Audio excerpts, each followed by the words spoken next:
It was one of the first really warm evenings of the year, so I stopped on my way back from work to do a bit of birding at a place I knew, where you get a good view of the moorland.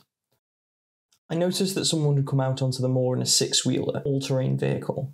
He was in green and on his own, and he had a shotgun and a bag, but I didn't pay him much attention, as I was watching a barn owl, which was out early, flying around hunting. That's when I picked up the short-eared owl, way over in the distance. I started watching it through my scope.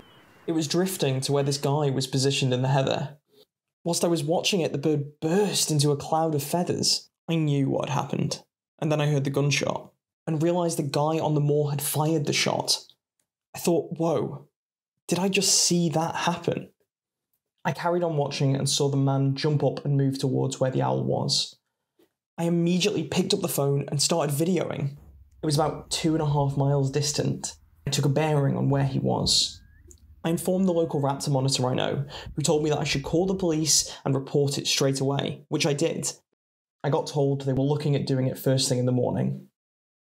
I took the wildlife crime officer with me to where I'd been sat and set up the scope again, and zeroed in and gave instructions to them whilst they coordinated their search. And it worked. They managed to pick up some owl feathers, and then the short-eared owl's body, and they took it from there.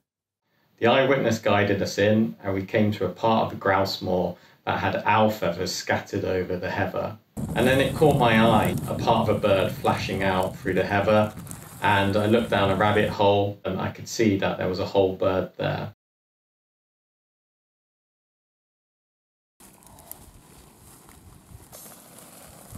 That short-eared owl was then taken away, and it was confirmed to have been illegally shot.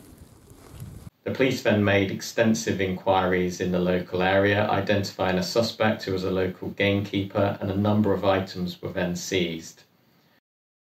Unfortunately, despite the efforts of the police and the testing that was underdone, it could not be proved beyond reasonable doubt that that suspect was responsible for this crime.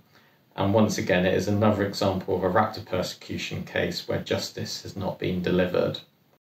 We would like to thank South Yorkshire Police, and we would also like to thank the eyewitness in this case. You need an eyewitness that can do something remarkable like they did in guiding us to where the owl had been shot.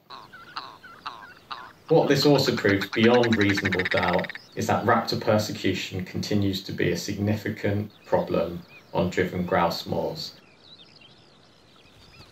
I believe he would have shot anything that would have come past him. That enraged me. Knowing that harriers were out on the moor as well, that was really big in my heart. Watching an owl being shot in front of you is bad enough, but I knew that the owl was probably feeding dependent young, so by shooting that owl, he's put an end to the lives of those chicks as well.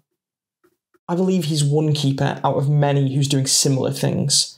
Every time something is witnessed or a bird is found that's been illegally killed by someone connected with the grouse industry, it's fundamentally wrong, and it's not doing them any good either. I'm well aware of raptor persecution. Knowing that this kind of thing is going on does cloud your experience as a birdwatcher. One evening, you might stop and watch 2 owls together. Then you go the next day or the day after and you don't see any. And you think, oh well, they might just not be about. And then you go again and you still don't see them. And in the back of your mind, you're thinking, those owls might have been shot.